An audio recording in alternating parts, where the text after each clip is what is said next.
সেরি আর সবার ওপরে নাপোলি, যে নাপোলি 6-2 গোলে পিএসভির কাছে চ্যাম্পিয়ন্স লিগে হারলো, সেই নাপোলি ইন্টার মিলানকে হারিয়ে দিল 3-1 গোলে।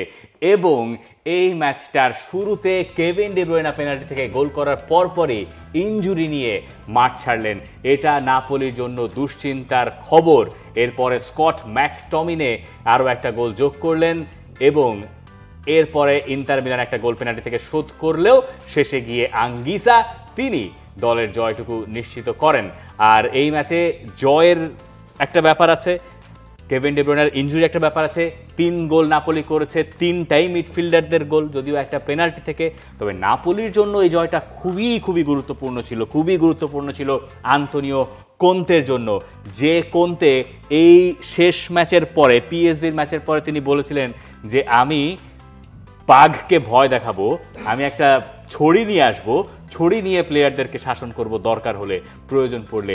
এবং লোকে ধরে নিয়েছিলেন যে আন্তোনিও কোন্তে বোধহয় আবারও মেজাজ হারাচ্ছেন এবং ইন্টার মিলানের কাছে হারলে পরে আবার সেই আলোচনা সেকেন্ড সিজনে তিনি পারেন না, হ্যান ত্যান হাবিজাবি, সেখান থেকে বিরাট মুক্তি। দেখেন এই জায়গায় মানে এই ম্যাচের পরও কিন্তু তার একটা কথা তুলেছেন, ঠিক আছে? সেই জিনিসটা কি, কেউ আমাদের অভিশাপ দিয়েছে, এইটাই তিনি বলেছেন।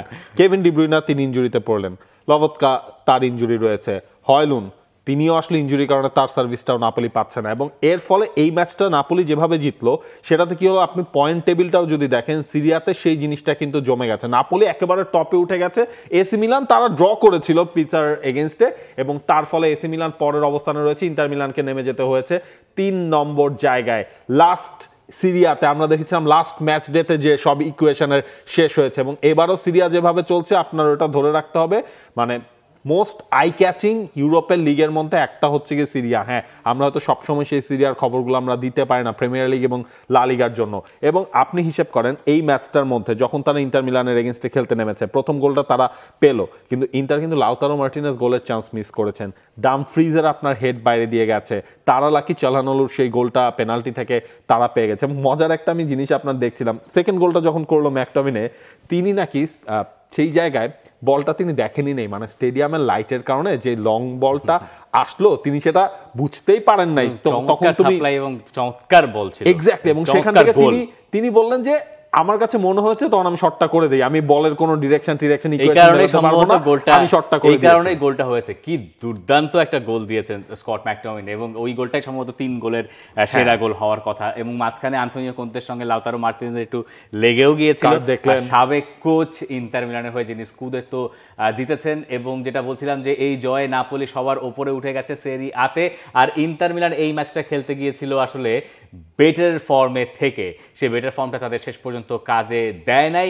এবং ইন্টার মিলানের কোচ ক্রিশ্চিয়ান কিভুর জন্য একটা শিক্ষা হয়ে থেকেছে এই ম্যাচটা।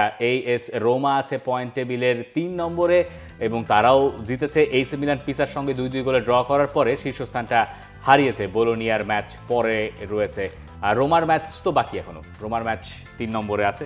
For more updates, subscribe to our YouTube channel and click on the bell icon. Follow us on Facebook and Instagram.